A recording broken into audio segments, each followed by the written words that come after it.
اعوذ باللہ من الشیطان الرجیم بسم اللہ الرحمن الرحیم الحمد للہ رب العالمین والعاقبۃ للمتقین والصلاۃ والسلام علی سید الانبیاء والمرسلین سیدنا و نبینا و شفیع ذنوبنا و طبیب قلوبنا بالقاسم محمد وآلہ طیبین الطاہرین المعصومین اما بعد فقد قال امیر المؤمنین علی بن ابی طالب علیہ السلام بسم اللہ الرحمن الرحیم ما کل مفتون یعاتب باواز بلندتر صلوات اللہم صلی علی محمد و علی محمد۔ ناظرین گرامی قادر سامعین محترم السلام علیکم ورحمۃ اللہ۔ آمادگی ظہور آن لائن کلاسز کی جانب سے درس نہج البلاغہ کے عنوان سے آپ عزیزان کی بارگاہ میں حاضر ہوئے ہیں۔ نہج البلاغہ میں امیر کائنات امیر المؤمنین علی بن ابی طالب علیہ السلام نے ہماری زندگی کو سنوارنے کے لیے وہ حکمت بیان کی ہے، اگر ہم ان پر عمل کریں تو ہماری یہ دنیا بھی سنور جائے گی، آخرت بھی سنور جائے گی۔ مولا کائنات نے اس حکمت میں جو ہمیں اشارہ دیا ہے کہ مولا فرماتے ہیں کہ ہر فتنے میں پڑ جانے والا قابل سرزنش نہیں ہوتا، یعنی اگر کوئی شخص ایسا ہے جو مصیبت میں ہے، مشکلات میں ہے، تو مولا فرماتے ہیں ہر مصیبت زدہ شخص کو جو ہے قصوروار نہیں ٹھہرایا جاتا کہ بھئی یہ غلط ہے، نہیں، بلکہ شاید اس کی کوئی مجبوری ہو۔ تو کبھی کبھار ایسا بھی ہوتا ہے کہ حق پر رہتے ہوئے وہ جو حق پرست ہے یا حق والا جو ہے وہ تنہا رہ جاتا ہے، تو مولا کائنات نے اس حکمت میں جو ہمیں تعلیم دی ہے کہ ہر جو ہے قصوروار شخص، یعنی ہر فتنے میں پڑ جانے والا شخص جو ہے وہ قابل سرزنش نہیں ہوتا، وہ مظلوم بھی ہو سکتا ہے۔ جیسے مولا نے فرمایا اگر لوگ مجھ سے نفرت کرتے ہیں تو میں اس معاملے میں ان سے شامل نہیں ہوں، یعنی لوگ جو اس وقت مولا کائنات سے نفرت کر رہے تھے تو مولا نے یہ ارشاد فرمایا کہ لوگ اگر مجھ سے نفرت کر رہے ہیں تو میں ان میں سے اس معاملے میں شامل نہیں ہوں۔ آگے دوسری حکمت میں مولا فرماتے ہیں تزل الامور للمقادیر حتی یکون المتفی تدبیر، فرماتے ہیں کہ معاملات مقدر کے آگے تسلیم ہوتے ہیں یہاں تک کہ کبھی تدبیر کے نتیجے میں موت واقع ہو جاتی ہے۔ یعنی ہم جو کام کرتے ہیں، ہم جو تدبیر سوچتے ہیں، ایک ہوتی ہے تدبیر، دوسری ہوتی ہے تقدیر۔ ان دو لفظوں پر بحث کریں گے، ایک تدبیر، دوسری تقدیر۔ یعنی کبھی کبھار کیا ہوتا ہے تقدیر کے آگے تدبیر ہار جاتی ہے، یعنی انسان جو تدبیر سوچتا ہے، فیصلہ کر لیتا ہے جو اس معاملے میں بھئی ابھی یہ مجھے یہ کام کرنا ہے، تو اس معاملے میں تقدیر کا فیصلہ کوئی اور ہی ہو جاتا ہے، جس کے نتیجے میں وہ شخص انسان جو ہوتا ہے وہ ہار جاتا ہے۔ تو مولا کائنات نے اس حکمت میں جو ہمیں تعلیم دی ہے کہ ہمیشہ جو ہے صرف تدبیریں ہی مت کرو بلکہ تقدیر کا بھی فیصلہ دیکھ لیا کرو۔ کبھی تدبیر پر تقدیر کا فیصلہ جب آ جاتا ہے تو وہ تدبیر ہماری ہار جاتی ہے، تدبیر کے آگے تقدیر ہوتی ہے۔ تو عزیزان من، انسان کبھی کبھی کیا کرتا ہے، اپنے قوت کی بنیاد پر، اپنے علم کے بنیاد پر ہمیشہ وہ کیا سوچ بچار کر کے کوئی فیصلہ کر لیتا ہے، بھئی مجھے یہ کام کرنا ہے، مجھے یہ کام ایسے انداز سے کرنا ہے، لیکن اس کی یہ جو تدبیر ہوتی ہے وہ کیا ہوتی ہے، ناکام ہو جاتی ہے، فیل ہو جاتی ہے۔ کس کے آگے؟ تقدیر کے آگے۔ مثال، اگر کوئی شخص ہے کیا کرتا ہے وہ اسے پتہ ہے اسے کوئی مرض ہے، کوئی ایسی بیماری ہے جس کا علاج نہیں مل رہا، تو اسے پتہ چل جاتا ہے فلاں جگہ پہ ایک ڈاکٹر ہے یا حکیم ہے، وہ علاج کرتا ہے، وہ اس اپنی مرض کے علاج کی خاطر اس کے ہاں چلا جاتا ہے۔ جب چلا جاتا ہے تو اس کے جب وہ علاج وہ کھاتا ہے، علاج استعمال کرتا ہے، نتیجہ کیا ہوتا ہے؟ اس کے علاج سے اس کا مرض تو ختم ہو جاتا ہے جو پہلے مرض تھا، لیکن ان دوائیوں کی وجہ سے اب دوسرا مرض اسے لاحق ہو گیا جس کا کوئی علاج ہی نہیں ہے۔ یعنی وہ شخص اپنے آپ کو تو بڑا مدبر سمجھ رہا تھا کہ مجھے بڑی تدبیریں آتی ہے، مجھے بڑا فیصلہ کرنا آتا ہے، مجھے بڑا علم ہے، مجھے بڑا تجربہ ہے، مجھے بڑے یعنی کام کرنے کا ڈھنگ ہے، انداز ہے، لیکن جب وہ اس تدبیر پر عمل کرتا ہے تو نتیجتاً اس تدبیر کے جو ہے فیصلے سے جو اس کی تقدیر ہوتی ہے اسے ختم کر جاتی ہے، یعنی کوئی دوسری بیماری اسے لاحق ہو جاتی ہے، تو نتیجہ کیا ہوتا ہے کہ اس کو ایک دوسری بڑی مہلک بیماری لگ جاتی ہے جس کا علاج جو ہے ناممکن ہوتا ہے۔ تو اچھا ممکن ہے کچھ مومنین کے ذہن میں یہ بات خیال آئے تو بھئی کیا اب ہم تقدیر کے پیچھے چلے رہیں اور تدبیر کو چھوڑیں، یعنی اپنے سوچ بچار فیصلے کو چھوڑ دیں، صرف تقدیر کے آگے جو ہے ہم اپنا دامن پھیلائیں، صرف تقدیر جو کرے اس پر عمل کرے؟ نہیں، یہ مولا کائنات کا یہ جو حکمت ہے اس میں یہ اس طرف کا اشارہ نہیں ہے کہ صرف آپ تقدیر کے پیچھے چلو، نہیں، بلکہ جو ہے کیا تدبیریں بھی کرنی ہے، یعنی جو بھی کام کریں اس سے پہلے سوچ بچار کریں کہ اس میں فائدہ کیا ہوگا، نقصان کیا ہوگا، اس کے آگے مثلا کیا کرنا چاہیے کیا نہیں کرنا چاہیے، تو سوچ بچار بھی کرنی چاہیے۔ قرآن کے حکم کے مطابق ان لیس للانسان الا ما سعی کا جو قاعدہ ہے کہ کوشش انسان کو کرنی چاہیے، اگر انسان کوشش نہیں کرے گا تو نتیجہ یہ کیا ہوگا کہ اس کا جو کوشش نہ کرنے سے اسے نقصان ہو جائے گا۔ لہذا علم اور قدرت کو بروئے کار لانا چاہیے، یعنی انسان کا جو علم ہے اور اس کی جو طاقت ہے، قدرت ہے، اس کو استعمال کرنا چاہیے، لیکن صرف تدبیر کے پیچھے ہی نہ چلیں بلکہ خدا سے بھی توسل کریں، تقدیر کا بھی کچھ سہارا لے کہ خدا جو کچھ کرتا ہے اس کا ہوتا ہے۔ بس دو چیزوں کی طرف خیال رکھنا چاہیے، تدبیر اور تقدیر، یہ دو لفظوں کی بحث چل رہی ہے ہماری، تدبیر اور تقدیر۔ ایک ہوتی ہے تدبیر، یعنی کام سے پہلے اس کے بارے میں منصوبہ بندی کرنا، سوچنا اور اس کے نقصانات کے بارے میں اندازہ لگانا اور فائدے کے بارے میں دیکھنا کہ اس کام میں کتنا فائدہ ہے کتنا نقصان ہے اور رکاوٹوں کی شناخت کرنا، یہ کیا ہے؟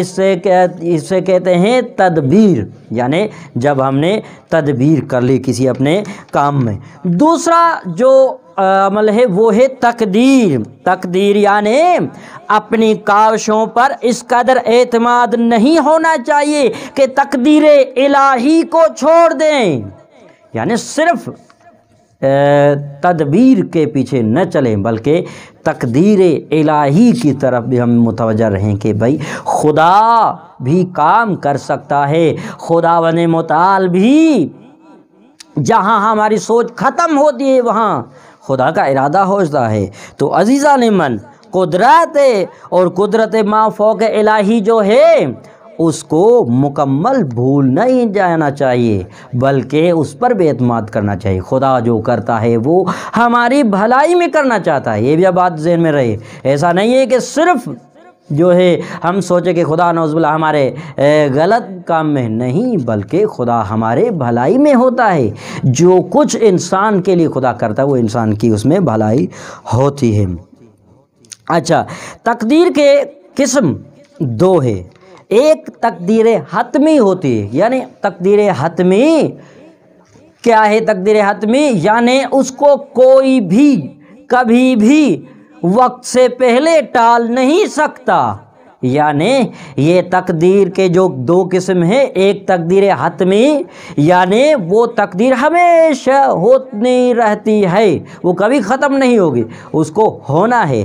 جیسے اس کام میں کیا ہوتا ہے، خدا کا اٹل ارادہ ہوتا ہے کہ کبھی بھی اس کام میں رد و بدل نہیں ہوگی، چاہے اس کے سامنے جو کچھ بھی کر لے، کوئی کتنا اپنا بس چلائے، مگر تقدیر حتمی الہی کے آگے کبھی بھی جو کسی کا بس نہیں چلتا۔ بس یہ تقدیر الہی حتمی جو ہے، یعنی مثال لے لیجئے، مثلا موت ایسی تقدیر ہے جس کو قرآن نے کیا کہا ہے کہ ہم نے تمہارے درمیان موت کو مقدر کر لیا ہے، موت کو تقدیر میں لکھ دیا ہے، موت کو کوئی ٹال نہیں سکتا، مرنا ہر کسی کو ہے، یہ انسان کے مقدر میں لکھا ہوا ہے، انسان کی تقدیر میں لکھا ہوا ہے کہ کبھی بھی موت کوئی بھی ٹال نہیں سکتا، یعنی موت کا کوئی علاج نہیں ہے۔ دوسری تقدیر غیر حتمی جسے کہتے ہیں، انسان اپنی مرضی سے اس کے بارے میں فیصلہ کر سکتا ہے کہ بھئی مثلا کچھ کیا کھائے کیا نہ کھائے، کیا پہنے کیا نہ پہنے، یہ انسان کے اختیار میں ہوتا ہے۔ لیکن کبھی بھی کوئی ایسا انسان نہیں ہو گزرا جس نے کہا کہ بھئی مجھے موت تو آ رہی ہے لیکن میں مرنا نہیں چاہتا، تو یہ کیا ہوگا، یہ تقدیر الہی حتمی ہے، کبھی موت کو کوئی ٹال نہیں سکتا۔ لیکن اس کے برعکس کھانا مثلا کہے کہ میں نہیں کھاتا، میں پانی نہیں پیتا، تو اس کے یعنی اس کی ارادہ اس میں شامل ہے، انسان یہ کچھ کر سکتا ہے۔ اچھا، تو امید کرتے ہیں یہ بات ضرور آپ کے ذہن میں نشین ہو گئی، ذہن میں آ گئی ہوگی۔ ایک تقدیر ہوتی ہے حتمی، دوسری تقدیر ہے غیر حتمی۔ حتمی میں انسان جو ہے کبھی اس کو ختم نہیں کر سکتا، اور تقدیر غیر حتمی میں انسان کے اختیار میں ہوتا ہے کہ جو کچھ کرنا چاہے تو وہ کر سکتا ہے۔ اب دوسری حکمت، چونکہ ابھی وقت ہے باقی، دوسری حکمت میں مولا کائنات امیر المومنین ان لوگوں کے بارے میں جو آپ کے ہم رکاب تھے، ہو کر جہاد کرنا سے کنارہ کش تھے، اور پھر فرمایا انہوں نے حق کو چھوڑ دیا اور باطل کا بھی ساتھ نہ دیا۔ تو مولا کائنات اس حکمت میں ہمیں بہت ہی اچھا اور لطیف پیغام دینا چاہتے ہیں۔ یاد رکھو اس حکمت میں دو باتیں ہیں، ایک حق اور دوسرا جو ہے باطل، حق اور باطل۔ یہ بات تاریخ اسلام، تاریخ انبیاء اور تاریخ ائمہ میں یہ بات ہمیشہ مسلم رہی ہے کہ ہمیشہ حق کو باطل پر کیا ہوتی ہے، فتح ہوتی ہے، کامیابی ہوتی ہے۔ انسان کو جو بھی حق پرست ہوتا ہے وہ باطل کے آگے وہ کبھی شکست نہیں کھاتا، وہ ہمیشہ باطل کے آگے اس کا سر بلند ہوتا ہے۔ عزیزان من، تو ہمیں کیا چاہیے، ہمیشہ حق کا ساتھ دینا چاہیے، باطل کے خلاف آواز اٹھانا چاہیے، چاہے جس دور میں بھی رہے، چاہے یہ اس موجودہ زمانہ کیوں نہ ہو، اگر اس زمانے میں بھی حق اور باطل کا معرکہ چل رہا ہے، حق اور باطل کی جنگ چل رہی ہے، تو ہمیں کس کا ساتھ دینا چاہیے، ہمیں ہمیشہ حق کا ساتھ دینا چاہیے، باطل کے خلاف آواز اٹھانا چاہیے۔ اور جناب آدم علیہ السلام حق تھے تو اس کے مقابلے میں آنے والا کون تھا، شیطان تھا، وہ کیا تھا، باطل تھا، اور جو تھے جناب آدم علیہ السلام کے دور کے لوگ یعنی جناب آدم کو مان رہے تھے۔ اسی طرح جناب ابراہیم حق پر تھے، اس کے مقابلے میں آنے والا کون تھا، نمرود تھا۔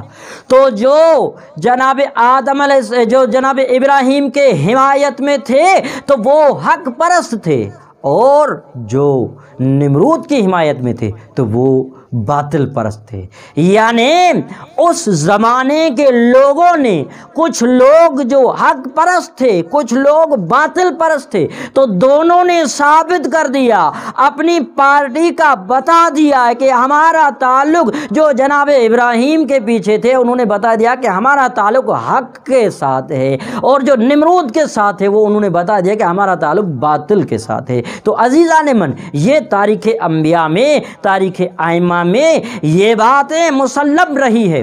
اسی طرح جناب عیسیٰ کے زمانے میں، جناب موسیٰ کے زمانے میں دیکھو، کچھ لوگ جناب موسیٰ کے طرفدار تھے، کچھ فرعون کے طرفدار تھے، تو جو فرعون کے طرفدار تھے وہ غرق ہو گئے، وہ باطل پر تھے اس لیے غرق ہو گئے، اور جو جناب موسیٰ کے حمایت میں تھے تو وہ حق کی حمایت میں تھے، وہ ان کا سر بلند رہا، وہ ہمیشہ ان کی کامیابی ان کے قدم چوم رہی تھی، وہ ان کی دنیا بھی، ان کی زندگی بھی کامیاب تھی تو آخرت بھی ان کی کامیاب ہو گئی۔ تو ہمیں کیا چاہیے؟ ہمیں یہ کام کرنا چاہیے کہ ہمیشہ حق کی حمایت میں رہنا چاہیے، باطل کے خلاف آواز اٹھانا چاہیے عزیزان من۔ اچھا، تو اسی طرح جناب پیغمبر اسلام کے زمانے میں بھی یہی رہا ہے۔ پیغمبر اسلام کے زمانے میں کچھ لوگ حق کے حمایت میں تھے، کچھ لوگ حق کے مخالفت میں تھے، یعنی جو جناب پیغمبر اسلام کے دین پر ایمان لے آئے تو وہ حق کی حمایت میں تھے، اور جو ابو لہب و ابو جہل کے پیروکار تھے وہ باطل پرست تھے۔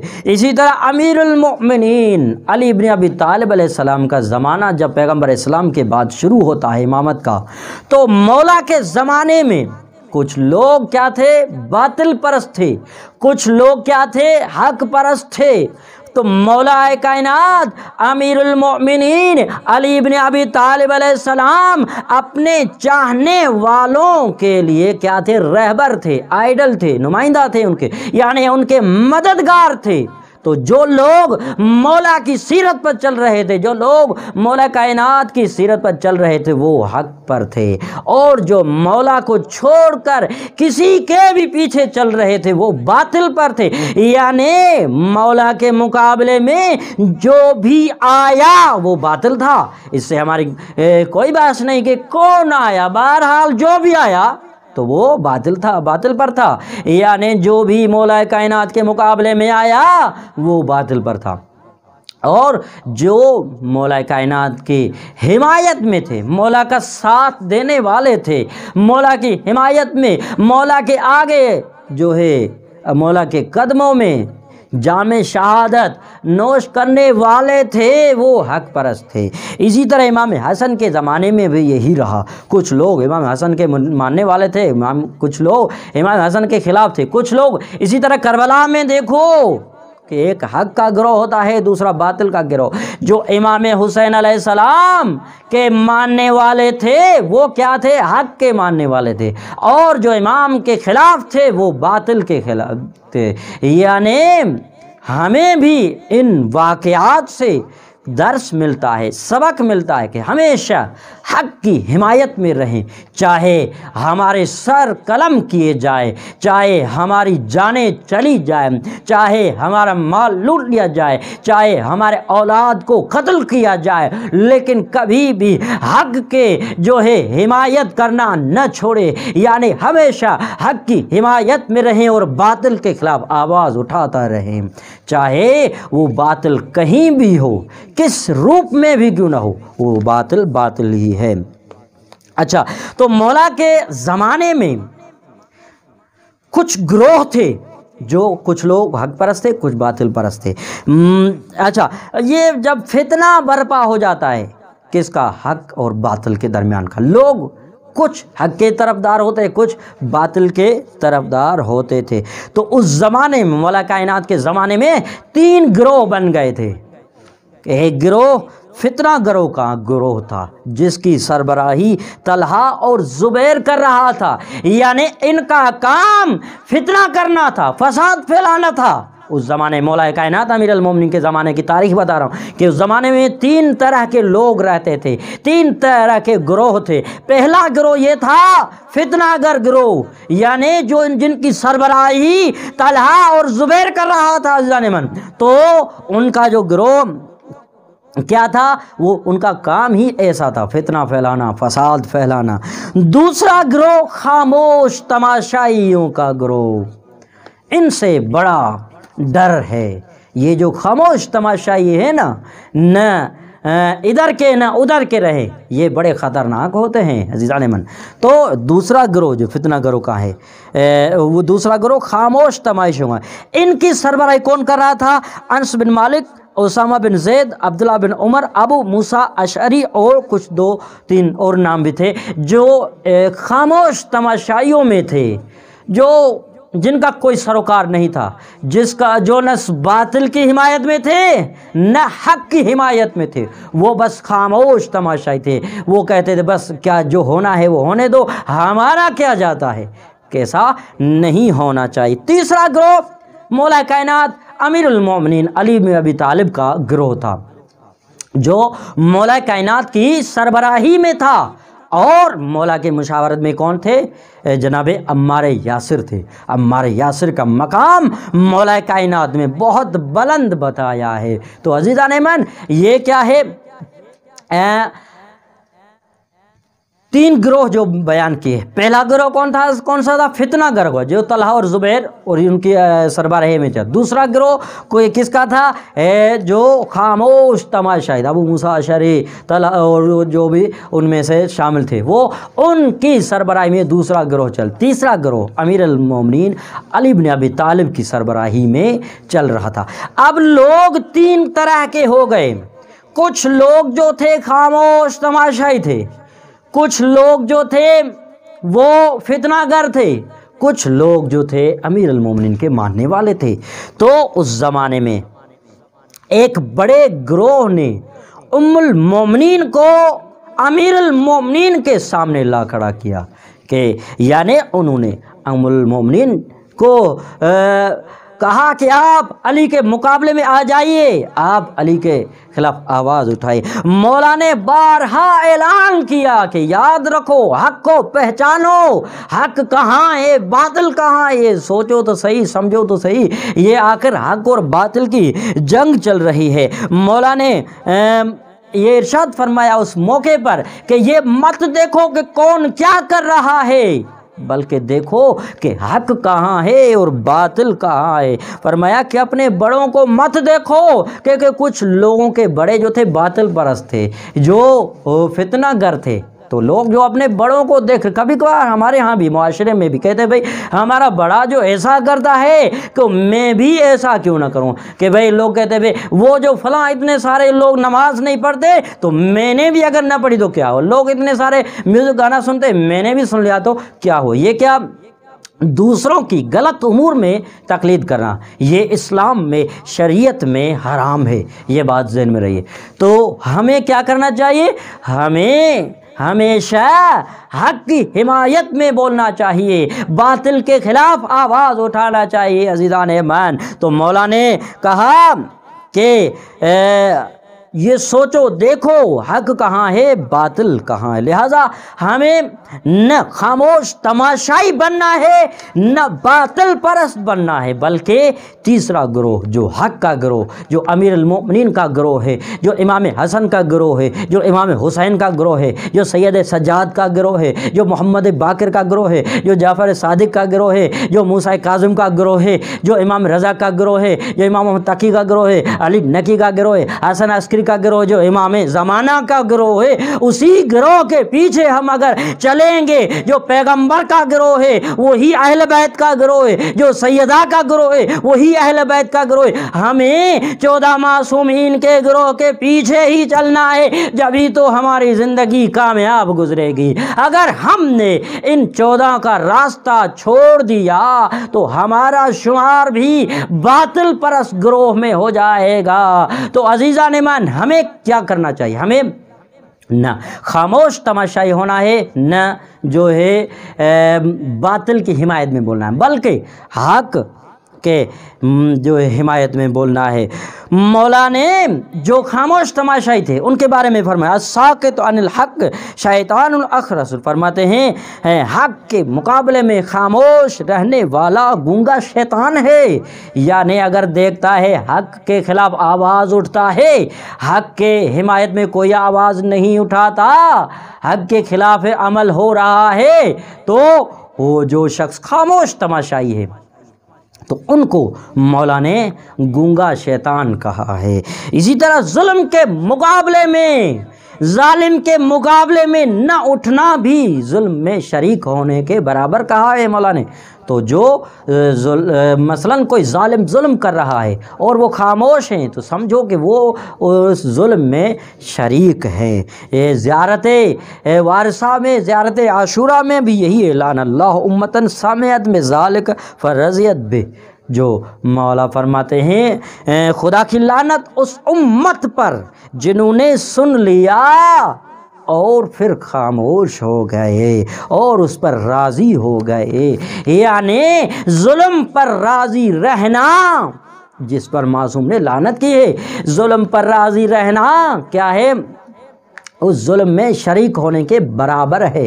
تو ہمیں چاہیے کہ ہمیشہ حق کی حمایت میں رہیں اور باطل کے خلاف آواز اٹھاتے رہیں، یہ ہمارے جو ہے مقصد ہے، ہدف زندگی۔